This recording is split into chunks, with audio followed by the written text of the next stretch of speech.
Good afternoon, everyone. If you'll come on in and grab a seat, we'll get started. I'd like to thank you for coming this evening. I want to thank All Saints for providing coffee and hot water for tea, as well as refreshments there at the back of the room. I want to thank Father Kalen for opening the space for us to use today. I'm excited about the Headington Hill Classical Academy information meeting. I'm excited for the vision that God has crafted in my wife's heart. So, my name's Adam, and I'm married to her. So, will you join me in a word of prayer? Father, thank you for a chance like this to come together and to just celebrate the work you're doing in the world, the work you're doing in each of our lives, and in our families. God, I pray that you be glorified by all that is said and done tonight as we look to a clear and preferable picture of the future, of what it means to fulfill our God-given responsibility as parents to train up our kids to know and to love you. I pray that you'd just give us open eyes and ears and hearts to what you would do in and through us, we ask. In Jesus' name, amen.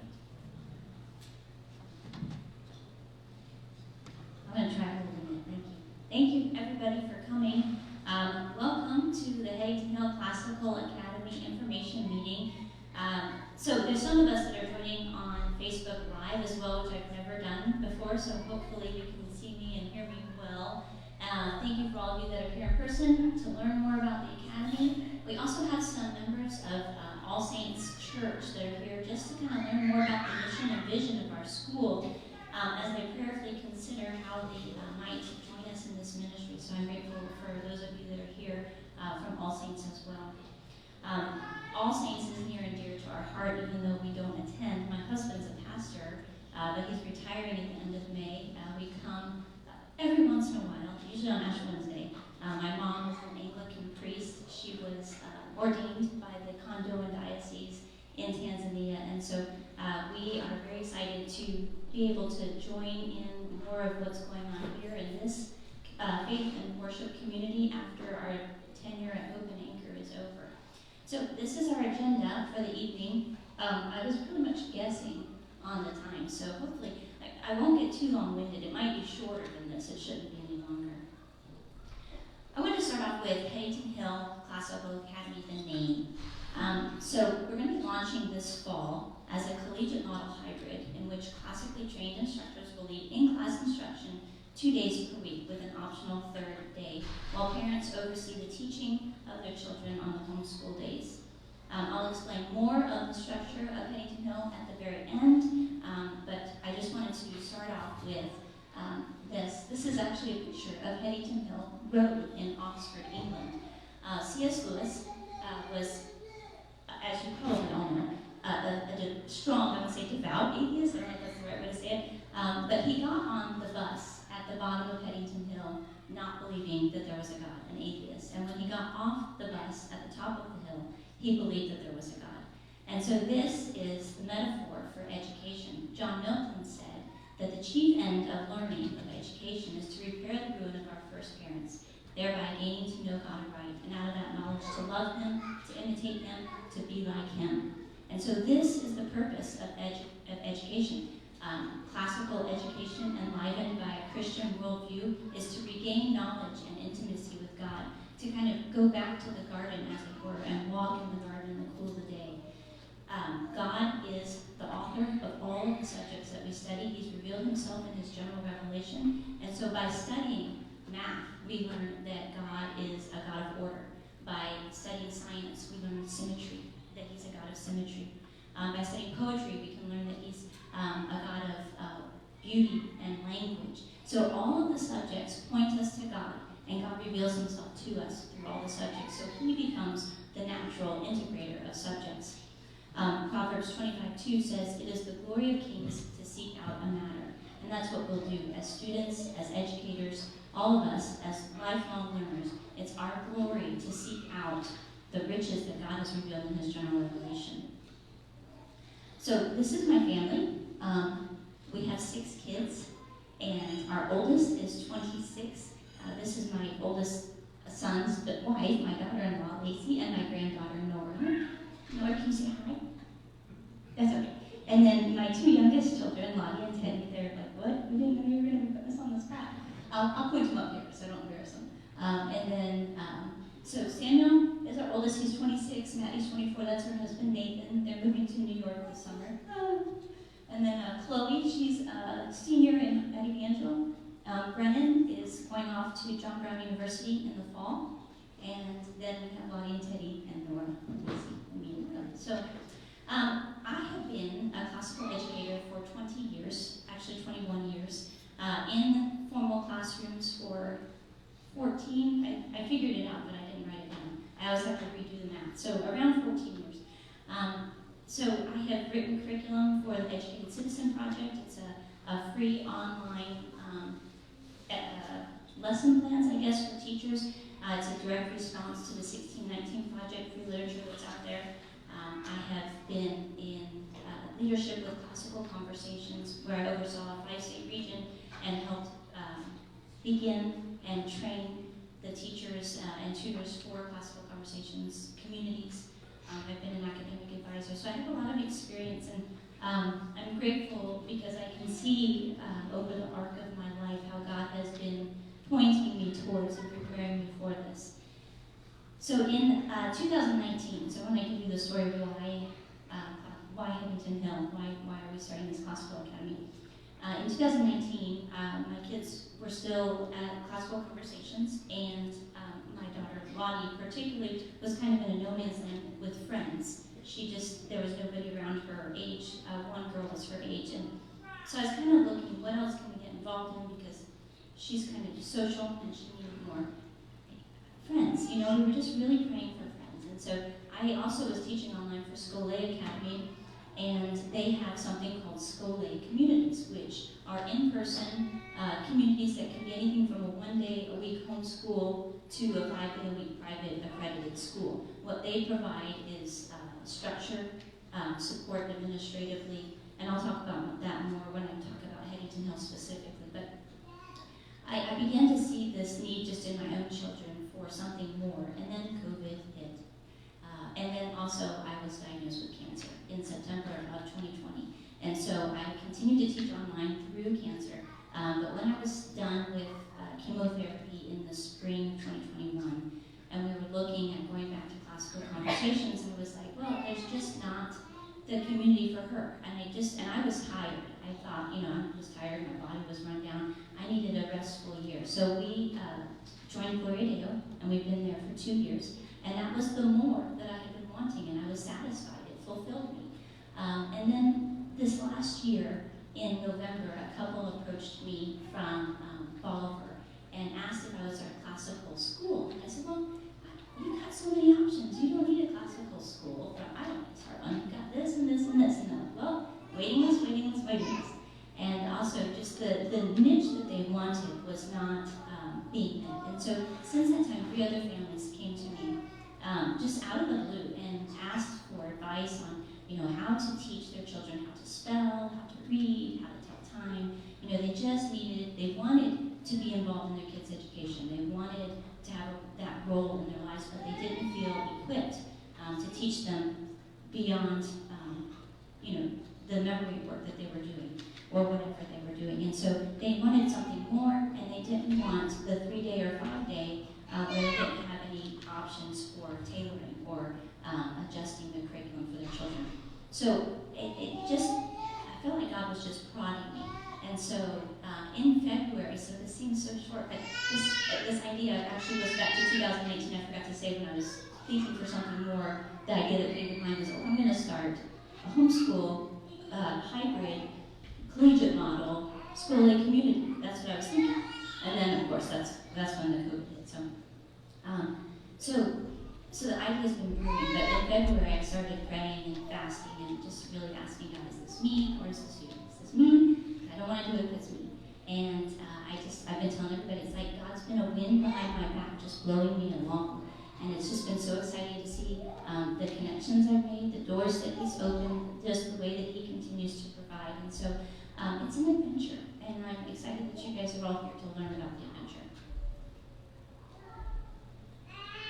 Okay, I want to, first of all, talk about just a little bit of an overview of what classical education is, since that's the model, that's the pedagogical model that we will be teaching from.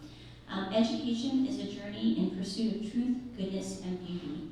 So one of the things that we first have to do, we always need to identify and decide, and well, maybe both. What's my vision? My husband, as a church planting catalyst, always, when he's training church planners, he talks about vision as a snapshot of a clear and preferable future. So I think about that as, what is my clear and preferable future for my children? What do I want for them? What's the goal that I am searching, aiming for? Because if you don't have a goal, you'll always hit it, right? I don't remember what that saying is, but anyway. So where are we going? What's the best route to take? What might we expect to see along the way? And what tools will make the journey possible, productive, and praiseworthy? I believe the answer is classical education. As classical Christian educators, we want to be deeply rooted in the classical model and in Christ, so that when we're faced with trouble, we'll be able to stand. That's our purpose, to become deeply rooted in the Christian classical model. So, what do you guys think? What are roots? I'm just going to ask you. What are roots? Trying to decide if I should actually do that, but we got time. What are roots? Roots of a tree, yeah, I'm sorry, pointing to my microphone. Yeah, we've got roots of a tree, there's roots of a tree, what else? I'm sorry? Sustenance, yes, they carry the sustenance to the tree, that's exactly right. So we have the root can also be the origin or cause of anything. That's another definition of root. For example, the love of money is the root of all evil. In algebra and math, the root of a quantity, I can't really define that, but I know that it's there. I'm not good at math. So the root is the means of growth. At music, root is the fundamental note of any chord. To take root is to become planted or fixed, to be established, to increase and spread. And to take deep root is to be firmly planted or established. So the fruit that we produce is largely because of the root structure that we develop. And so we have to be careful, not just what we plant, but how we water that plant, how we grow the roots in order to produce the fruit in our children that we want to produce. So some of these slides are from presentations I've done for classical conversations, and I'm using them with their permission. You'll see that it says that on some of them. Just so if you've been to some of my training before, some of these might be familiar. So I wanted to talk a little bit about modernist thought and classical Christian thought. I believe that the classical model is the best way in which to plant seeds. It mirrors the ways that children learn developmentally, naturally, and it encourages skills. So when we talk about the trivia, which I'll talk about briefly, but it's grammar, dialectic, and rhetoric. That's the ways that the stages that we go through as we develop mentally, that young children are in the grammar stage, middle-aged children are in the dialectic or logic stage, and then older children and adults are in the rhetorical stage. But those are also skills that we cultivate as we are learning a subject. So the classical education model is, let's just look through the slides. These are just some differences. And this is not saying, I'm not trying to poke modern education, trying to highlight the differences. And there are different purposes, and if you've got a different vision, depending on what your goal is for your children, one of these is better than the other, and it doesn't mean it has to necessarily be classical. But so the education should teach a student to know God and equip him to make God known to others. That's classical Christian, and the Christian is the key there. Modernist thought, education is an agent for social change, and it's a good agent for social change. It works. The next one, modernist thought, education is generally child-centered. We shape the education around our children. I should be over here in case I'm live. I like to walk around. But a classical Christian education is God-centered. The modernist thought studies must be relevant to the child's experience. We want to tailor the way that we introduce subjects so that they can make connections that way, and that's a good way to do it. But we also believe that we want to integrate the subjects and make God the center and God the integrator in the book for the students. The goal for modernist thought is generally utilitarian, training students for a job. That's not bad. We definitely want to do that. But the classical Christian education is embodied learning, training the mind, the heart, and the body. So the emphasis in modernist thought tends to be testing or assigning numbers for evaluations. You hear this all the time, teaching to the test, and it's one of the problems I think that we struggle with in our modern education is that students, they do a brain dump after a test, and it's not long-term learning, they haven't mastered. But the emphasis in Christian classical thought is on nurturing a child's soul. Virtue is the first and foremost of importance in Christian education, the formation of character. So truth is relative in modernist thought, and in classical Christian, Jesus is the truth. We check off the box in modern education, and then for classical, it's mastery. I remember with my oldest son, he did algebra, it was pre-algebra, I think, actually. He got a C, and he could have kept on going because that's passing, but I just felt like you didn't master it. You're not set up to succeed in Algebra 1, so why would we just keep on going? We're not just going to plow ahead. We're going to do it again. We did it again altogether 3 times. Before it clicked, and then he was able to move on and succeed. But it's because it's mastery. We want to really make sure that we master it and not just move on. So modern education defines education as the acquisition of information and specialized skill, but Christian classical thought defines education as the acquisition of the tools of learning that lead to wisdom. So this is kind of a picture of how modern educators think, including most of us in this room. I mean, this is how I was raised. It took me a while to not think about the subject as individual, spheres with like a bulkhead between them. I just remember growing up, and my dad was a pastor, and so I had my Bible history kind of floating off over here. There was American history. World War II was its own thing because I was really interested in it. I studied a lot, but I didn't know how it really fit into anything else. And then the smattering of world history kind of thrown in there, and never the twain shall meet. I mean, there was just no integration. And so that happens though because of how we teach in the modern education, that we keep each subject isolated. So Dorothy Sayers said, Dorothy Sayers was actually one of C.S. Lewis's co-educators and an honorary member of the Inklings. The club where they met was a men's only club, so she wasn't allowed to join. But they honored her by reading her works and letting her read theirs. She's written a treatise on education called The Lost Tools of Learning. She also is one of my favorite murder mystery detective writers. So she said, do you often come across people for whom all their lives a subject remains a subject, divided by watertight bulkheads from all other subjects, so that they experience very great difficulty in making an immediate mental connection between, let us say, algebra and detective fiction, sewage disposal and the price of salmon, or more generally between such spheres of knowledge as philosophy and economics or chemistry and art? And that's from her article, The Lost Tools, or her essay, The Lost Tools of Learning. So if we think about that, in what ways could we say that algebra and detective fiction, she said that because she writes detective fiction, how are they alike? Or how are algebra and poetry alike? Where do we see connections between the two? If I'm teaching my students about detective fiction, how can I integrate algebra into that, or science, or some other subject?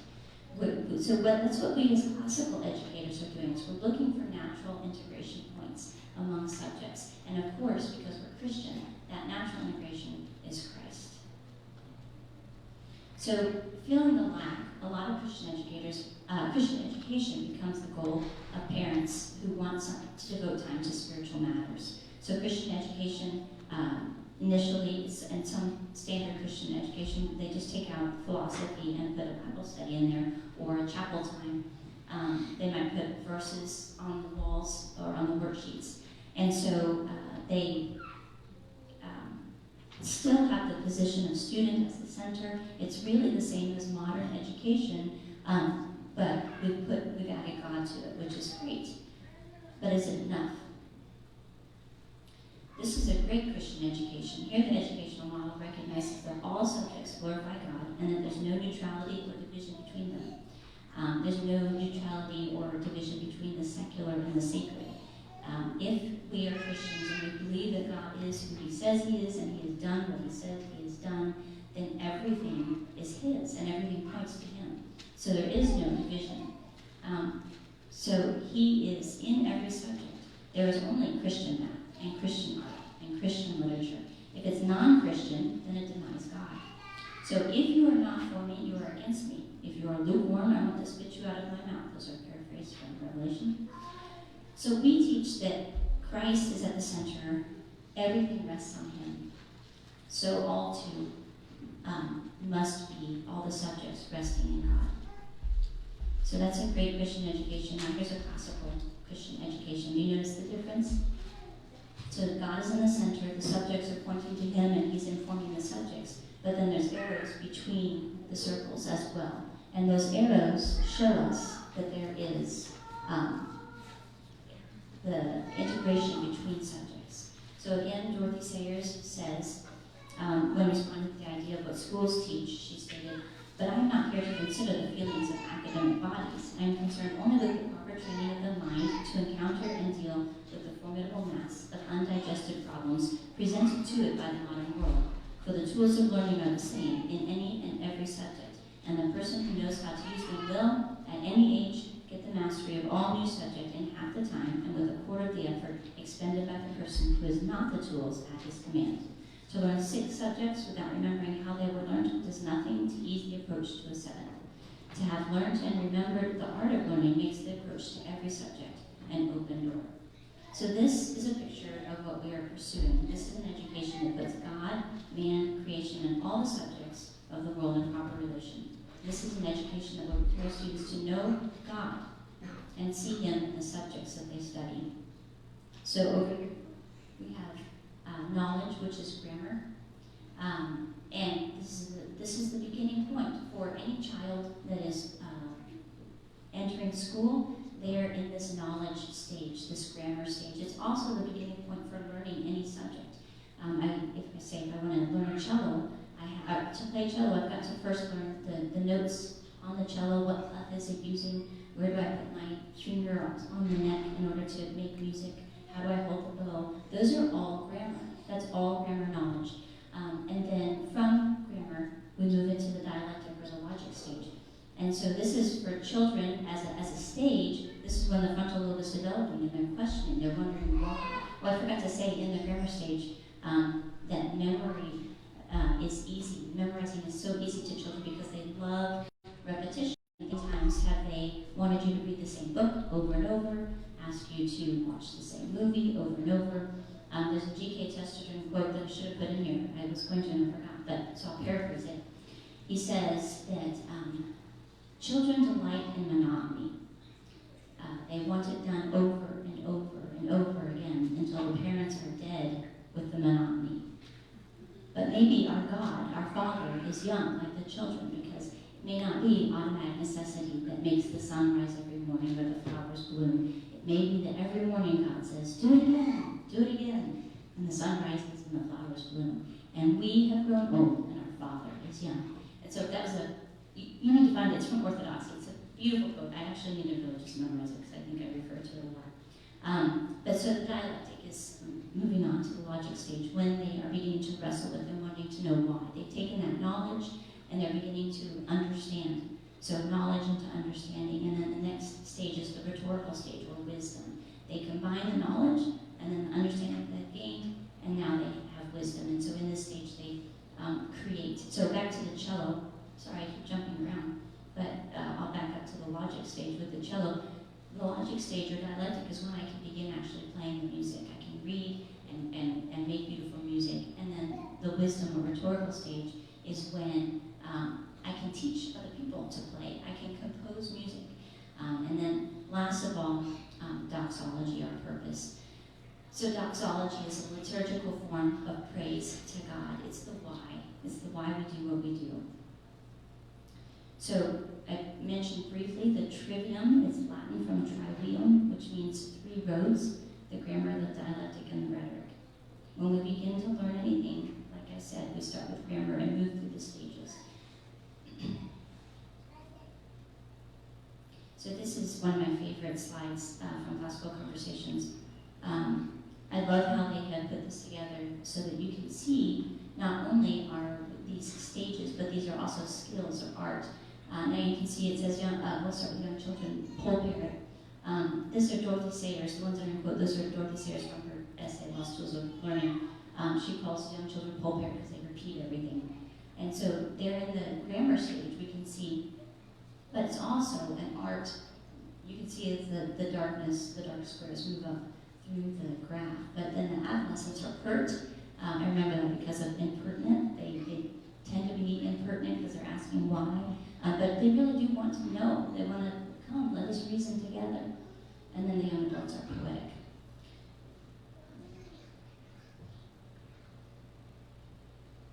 So this is just an overview of the terminology and the skills cultivated. So the classical term is grammar, and the biblical term is knowledge. Dorothy Sayers, pole parrot, and then Headington Hill Classical Academy would be pre-K through 6th grade.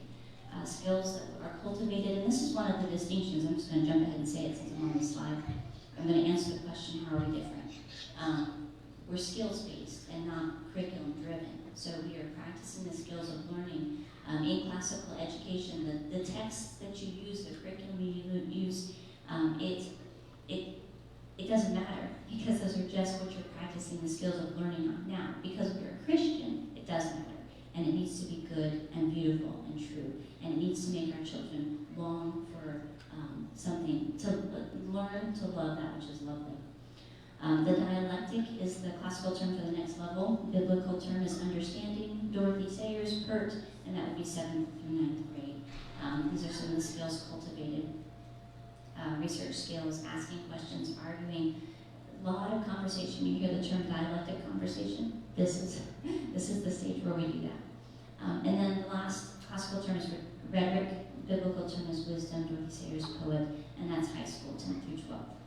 We integrate disparate ideas, present ideas, think outside of themselves, and participate in discussions always. That's the same thing. Okay, so Headington Hill Classical Academy is an independent 501c3 school formed in cooperation with school-aid communities, an educational organization under the umbrella of the academic publishing company, Classical Academic Press. School-aid communities partner with independent schools to provide classical training through Classical University. It's called Classical U. Provide administrative support and connect administrators to mentors who have created similar style schools. So I have a mentor out on the East Coast in North Carolina who's been helping me. School-aid community is an ecumenical organization with 3 houses. There's the Anglican, which includes all the Protestant denominations, the Catholic, and the Eastern Greek Orthodox. Headington Hill Classical Academy is formed under the Anglican House or Canterbury House. In Mere Christianity, and C.S. Lewis said, he writes that Christianity is like a hall out of which doors open into several rooms. The hall, writes Lewis, is a place to wait in, a place from which to try the various doors, not a place to live. He goes on to explain that it is in the rooms, not the hall, that there are fires and chairs and meals. We, perhaps generously, view Headington Hill Classical Academy as our community's great hall, a place where we can find common ground in the study of courses like Latin, logic, science, mathematics, grammar, writing. So at Headington Hill Classical Academy, we will have teachers of different denominations, and we'll have families of different denominations. It's important to note that our school is a school for Christian families. Families that want to enroll will need to sign the statement of faith. But our instructors will demonstrate patience, rationality, and a spirit of open inquiry when engaging with students from any of the different traditions of faith. So, and point doctrinal issues back to the parents.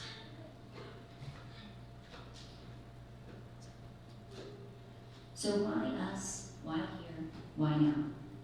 St. Augustine said, and he was kind of parodying Plato, that education is about rightly ordering our affections so that we may learn to love that which is lovely. Headington Hill Classical Academy's mission, which is how are we going to get there? How are we going to get to that vision of that clear and preferable future, which the vision for Headington Hill is right there, is actually the melting pot to the chief end of education is to prepare the ruin of our first parents, thereby gaining to know God aright, and out of that knowledge to love him, to imitate him, to be like him. So how do we get there? How do we bridge that gap? So our mission, utilizing the classical model, Headington Hill Classical Academy will work alongside parents to cultivate in their children the desire to love that which is lovely, to nurture the knowledge and love of God by learning who he is through the subjects we study and through his general revelation in the world around us, and to teach students how to think and learn as they progress through the trivium stages towards wisdom and rhetoric.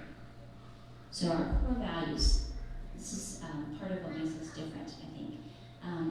The first core value is skole. So skole is Greek for restful. And so following the Latin phrase multum non multa, which means much, not many, we believe fewer texts allow us to plumb the depths of the richness that's in the literature and history and math and science.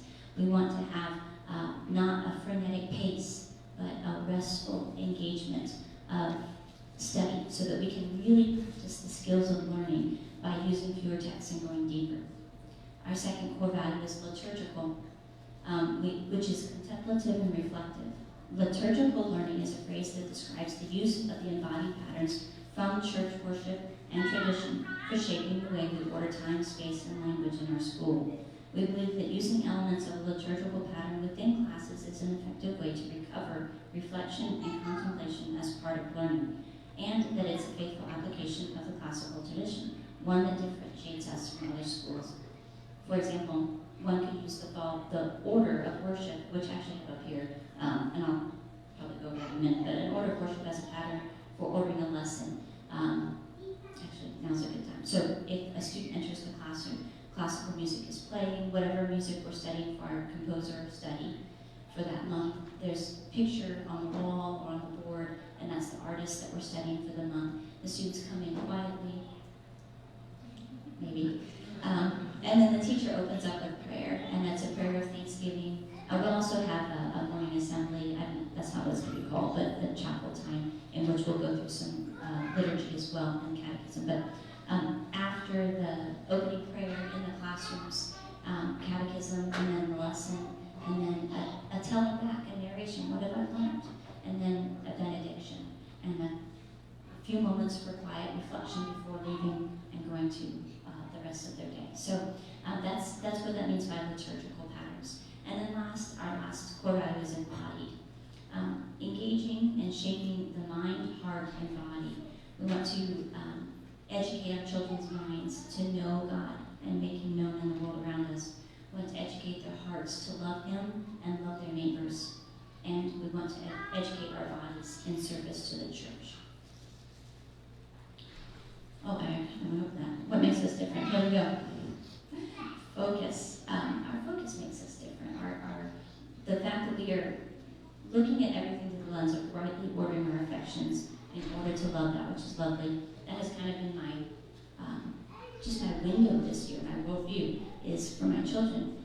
Does this help them love that which is lovely? And I want that to be part of the underpinnings of Headington Hill Classical Academy. The core values of skole, embodied in liturgical, which I just went over. The collegiate model, 2 in-class days with classically trained instructors, a lesson guide for structure and support on homeschool days, and then that leads right into the next one, collaboration with parents for tailoring the lessons and curriculum for individual students, which provides freedom and flexibility as well. And then finally, the grading system is not a letter grading system. It's magna cum laude, which is with great praise, cum laude with praise, satis, which is satisfactory, and non-satisfactory. And so the parents in homeschool they are the ones that are responsible to the state. They're also the ones responsible to God. And so if they need letter grades, though, they can ask the teachers, which if we can convert these into letter grades. But this is the way that we will grade the students is through more of a, it feels stressful to say it rather than ABC, less stressful, and also through writing out each semester the teachers will give to the parents a mastery narrative report, which tells what their students have mastered and what they need to work on. So that is the end of my presentation, and now it's time for Q&A. This is our QR code if you want to go to the website as well. I also have it up here, and I have brochures and some things on the table if you're interested. But what questions do you have for me? Yes, sir.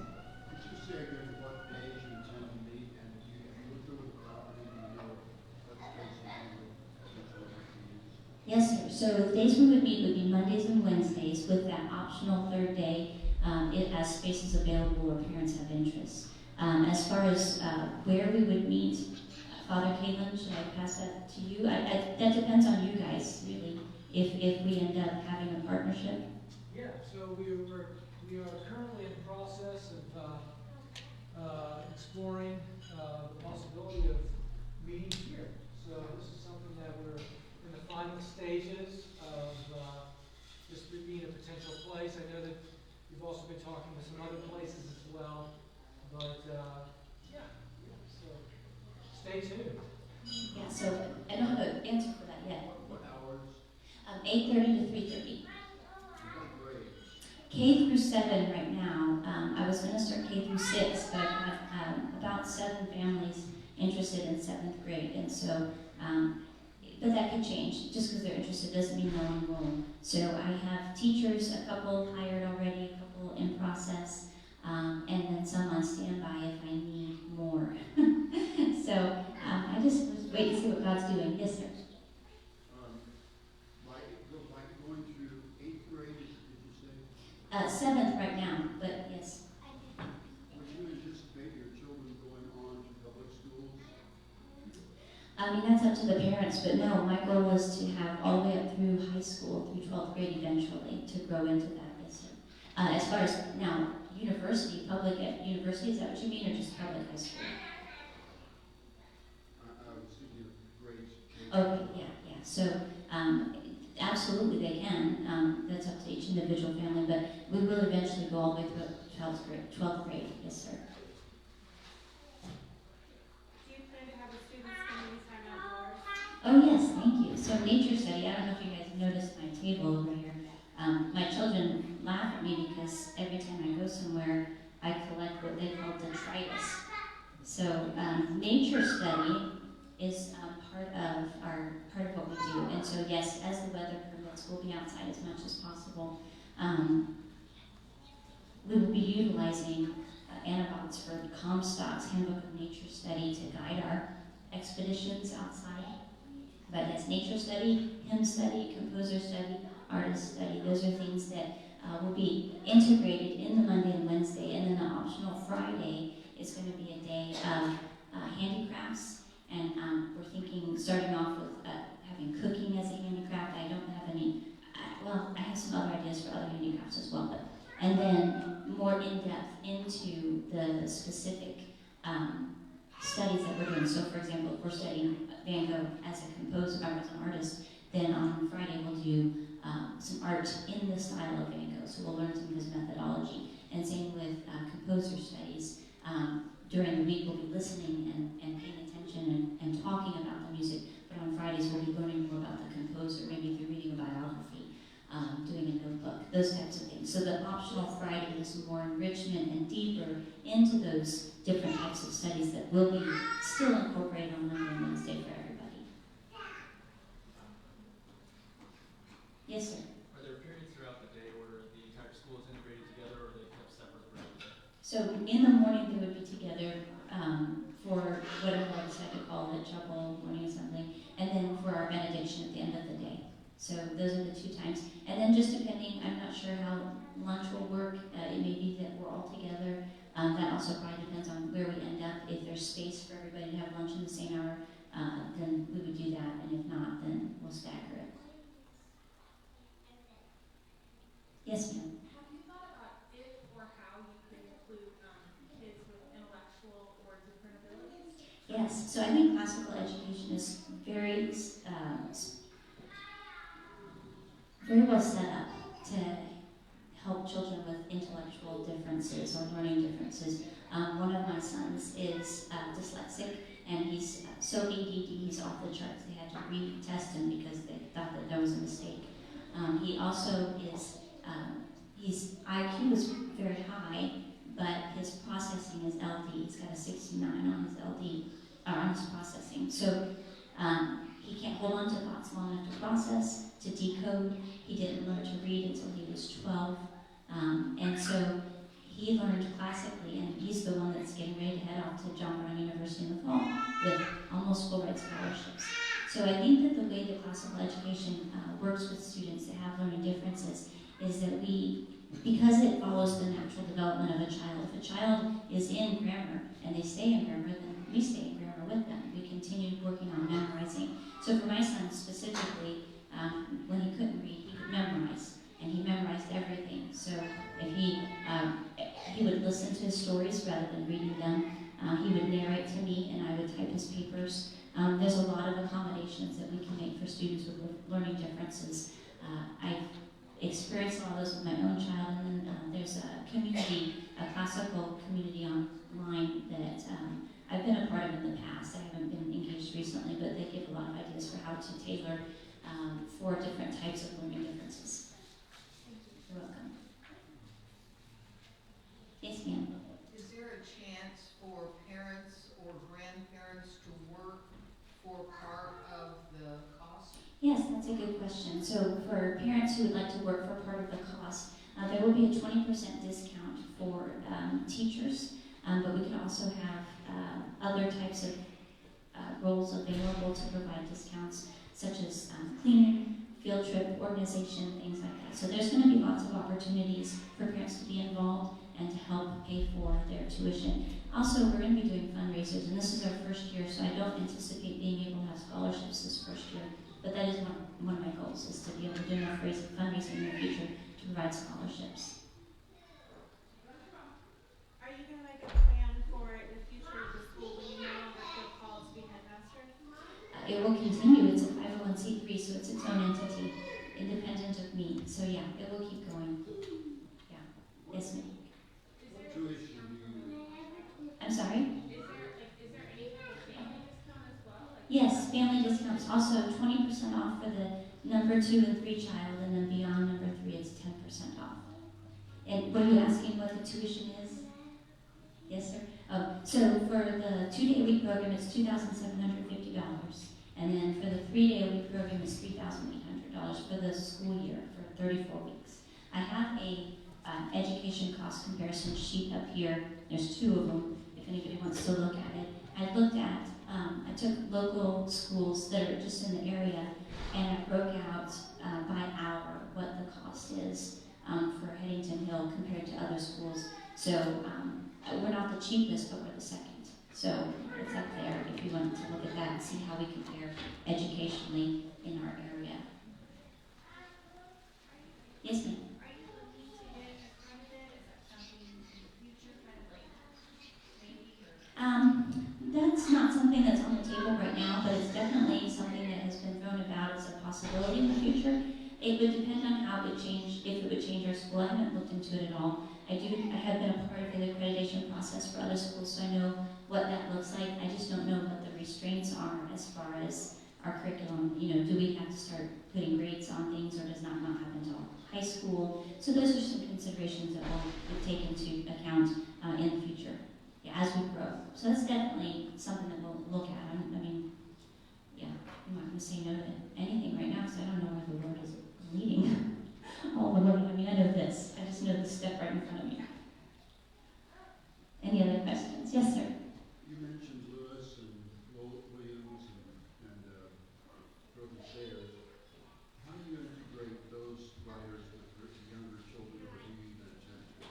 Well, one of the ones that I do is Father Brown Mysteries. There's a Father Brown Mysteries has been rewritten for children, and that's one of my favorite read-alouds. There's ways to incorporate Shakespeare for children, beautiful stories from Shakespeare for children, Plutarch's Lives. There's a Boys and Girls Plutarch. So we do want to integrate some of these greater minds. Some of the theological people that you're talking about, like Lewis and Chesterton, all of those would be more biographies when the children are younger, helping them learn about these great thinkers. But we would probably be introducing them to their theology and philosophy until they get into upper grades. Do you have plans for music and mathematics and other? Yes, I do have plans for mathematics, for certain right now. I don't have a music teacher, but that's in the works. Hopefully, we'll at least be doing the music studies, so that we'll be listening to the composers and learning about the composers. But I do hope to be able to have a music class that would probably be on the Fridays during our optional day. But if we can, it just depends on if I find a teacher. So there are a lot of ifs still in the air as far as specifics. Yes, ma'am. Do you have an attendance policy, like if somebody, we do vacations in the fall, Mhm. which works well. Homeschooling, but not out of school or something, are you flexible? Yeah, so an attendance policy, yes, because again, it's a conversation with the teacher. I think that I put in the handbook, I was following a school A's suggestion, that for 30 weeks, there's like 12 absences before we need to start worrying about, are they able to keep up? If they only attend 2 days a week, I think it's 9 absences, something like that. So it's in the handbook, I don't remember off the top of my head, but again, that's a conversation. It's not, this was the rule, you're getting kicked out, so yeah. Just curious, why Monday, Wednesday, Fridays, and then Tuesday, Wednesday, Thursday?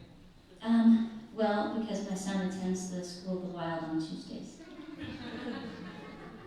It's an outdoor school. I'll throw an plug for it. It's wonderful. He loves it. But I am open to different days as well. We've also even talked about eventually offering a 5-day week, so parents that do work full-time could have a Tuesday, Thursday where the teachers are present. It's not lessons taught. It's the teachers doing the homeschool with the students. It's not going to be like a study hall day either. It's not. It's somewhere in the middle between study hall and lessons taught. So that won't be this year. That's in the future, but it's an idea that I really like. Yes, ma'am.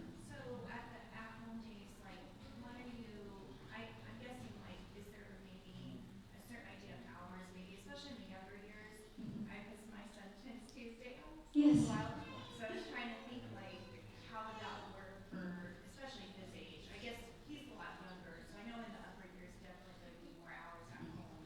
Yeah, so in the lower grades, we are really trying to instill wonder in our students. And so there's not going to be a lot of the home days for the lower schools, kids, like K through 3. And that's another, I'm going to actually interrupt myself. Don't forget to come back to that because I'll forget this if I don't say it.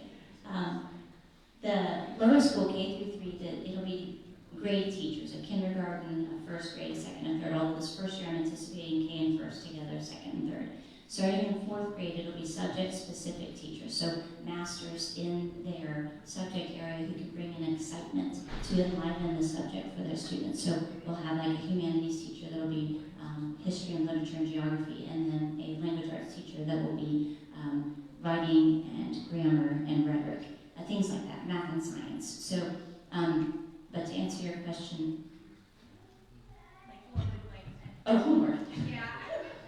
See, thank you for letting me do that. I knew you'd remind me, but I forget the other. Nobody could remind me because it was in my head. So yeah, so the lower school, it'll be reading and narrating at home, and then continuing on with the nature study, composer study. So nothing that's like if they don't have something like Teddy won't be doing schoolwork on Tuesday, but he will be at Headington Hill on Monday and Wednesday. So reading that we need to catch up on, or I don't know if it's a catch up on, but reading that we need to do, we've got Thursday and Friday as well.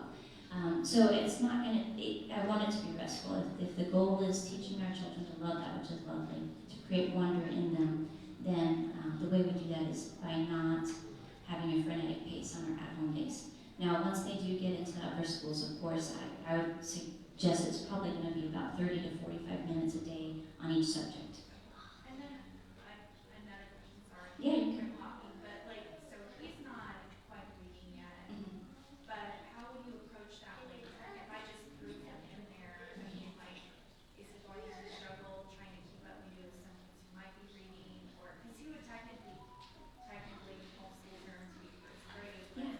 he's still far behind when it comes to No, reading, that's- so. Yeah, no, that's totally fine. So that's the beauty of it being homeschool days as well as in-class days with teachers, is that on those homeschool days, if you need to be working with him specifically on phonics, then that's what you're working on, is you're working with him, teaching him how to read in class. That's fine. The teacher will know their students, and they'll know which ones are capable of reading and which ones need an extra work. And so, especially in the classical school. We like to think of it as the one-room schoolhouse. And so if you have students that are more advanced in certain areas, they get to help with the students that are less advanced. And so I did this with my own children. In fact, actually, I didn't do the ones that were more advanced. I did the ones that needed help. So my son, my oldest son, was not good in science, didn't enjoy science. So I made him teach science to his youngest sibling. He worked with her. At that time, it was number 1 and number 4. And so he read science to her from the Usborne science books, and he did experiments with her. And then my daughter did not like history. So I had her reading history to one of her younger siblings. And so we can work in ways within our students in our classroom in that one-room schoolhouse model idea of helping the students serve one another in class. Yes, ma'am. Will the tuition cover the salaries, or will the home church have to subsidize? No. The tuition, the school will be self-sustaining. So the tuition, I've got a budget, and the way that the tuition goes to pay the salaries. So right now I'm anticipating 20 students. So with 20 students, I have enough to pay my, I can't remember if it's 4 or 5 teachers. Is it 5 teachers? So yes, and that will also cover, one of the things that the parents will be paying is a registration fee, which will help cover cleaning costs of the church. We haven't, depending on the church, if it's here or if it's somewhere else, we haven't had the discussion yet of how much rent will be, but my goal is, my budget has a tentative line item for that. So just determining how much we'll pay, also what our expenditures are, the tuition will cover that. So, at least on paper right now, it does. Yes, ma'am. Did you mention which classes are together? Oh yeah, K first, second, third. That's my anticipation. Now, if I have 12 third graders, then I might need a third grade teacher. And then 4th, 5th, and 6th, I'm anticipating grouping them into 2, just depending on ability, where they fall. Some of them might be more advanced in math, and those might stick together. Also, the way that I had a tentative, I'm working on my schedule. And so if the students need to switch during math, the maths will be at the same time so that they can move up or down for math, depending on what they need. I'm hoping to do the same with science, but we'll see how it works out. Depends on how many moving pieces I have. Yes, ma'am. You're fine. Go ahead.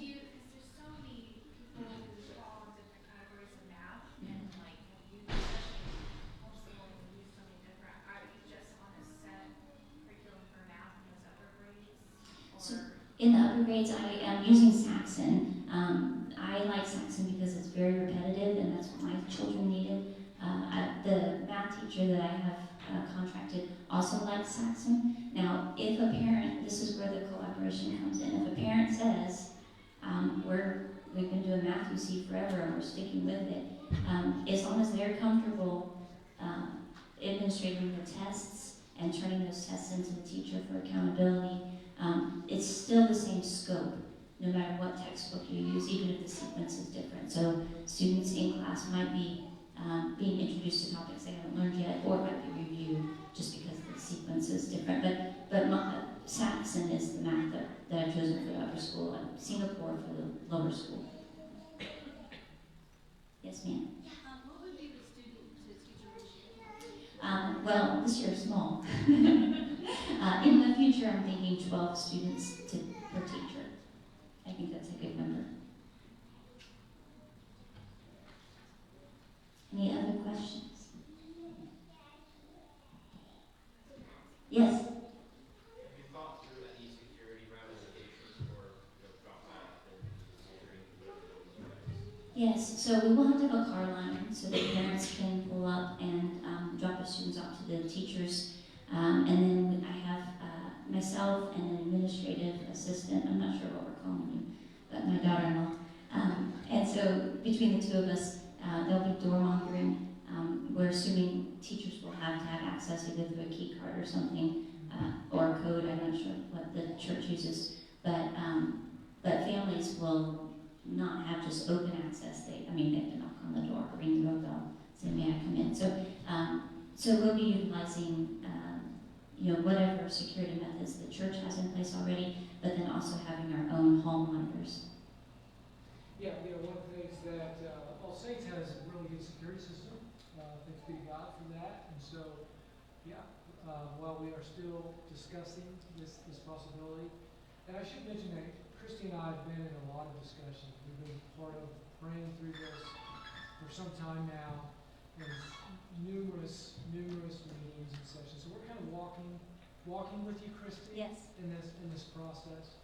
But if it does work out where All Saints is housing the school, then it's a great security system, I think, for the school. Thank you. So for those online, Father Caleb was explaining the security system at All Saints. If we do end up partnering with All Saints and being here, the security system is excellent. Okay, I will go ahead and close us out in prayer, and then you're free to come up. There's brochures, QR codes, I've got all kinds of stuff up here, sample book lists with costs if you purchase them new, so you can see how much books might cost, but of course these are new prices. And then information cards. If you are here tonight and you don't mind filling out an information card so I can put you on my email list, I'd appreciate it. Yes, ma'am? Since you mentioned booklets and stuff, would the expectation be that every family is purchasing all their own stuff every year, consumable and non-consumable? Yes, thank you for asking. So yes, parents and families do purchase their own books. So we will have a library of literature and things, but and eventually I hope to have enough that we can be checking out books. But in the early days, we'll be purchasing, families will each be purchasing their own books, and especially the consumables, like math and science. Yes, ma'am? I know you heard on the exact figure, but on top of tuition, do you have a roundabout estimate of what the books cost? Yeah, so the second grade list, these are new prices off of Amazon and Christian Book. It would be $222.79. That's if everything's brand new, which of course, you know, we've got 8 books, 3 books, Amazon used. 7th grade is the other step, I think one on either end, $397. But that's As we make those lists, those are new prices from either Amazon. I try to avoid Amazon because their prices fluctuate so much. But just about every book can be found used, especially a lot of the literature is older. So there's several used copies, but I just quoted new just because you never know you'll find used. So just about everything on that list can be easily cut in half. yes, thank you. As I was reading through the website, there was a mention of like uniforms and dress codes and things like that. Thank you. Yes, uniforms. Yeah, I love uniforms. I think uniforms are a level, they're a leveler, and they're also take the focus off of self for students, especially children that have a tendency to want to keep up with the Joneses. I also think that purchasing a couple of good uniform pieces is cheaper than purchasing school clothes every year. So we will be utilizing uniforms with our logo. We're currently in the process, Land's End, of course, says uniforms, but we also look at local businesses because we like to support local. So we're in the process of getting some quotes from different embroiderers to find out how much that would cost. So yes, thank you. Okay, if there are any last questions? What's the start date? Oh yes, Lacey, what's the start date? The start date would be August 14th, which is a Monday, and so each semester will have 17 weeks. And then we're off, of course, for Labor Day, Martin Luther King Jr. Day, President's Day, any holidays that are falling on a Monday. And then we'll have a whole week off for Thanksgiving, 3 or 4 weeks, 4 weeks for Christmas, and then we'll resume the sector. Then the last day of the first semester is December 13th. So 17 weeks for each semester, and then the last day of school would be May 10th. And we'll start after Epiphany, so 3 weeks in December and 1 week in January for Christmas.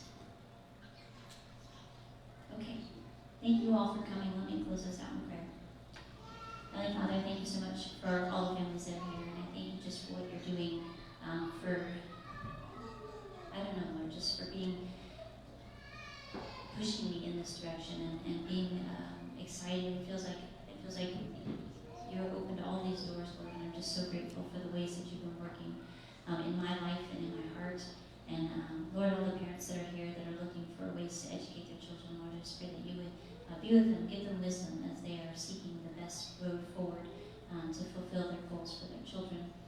to fulfill that vision that they have for helping their children know you.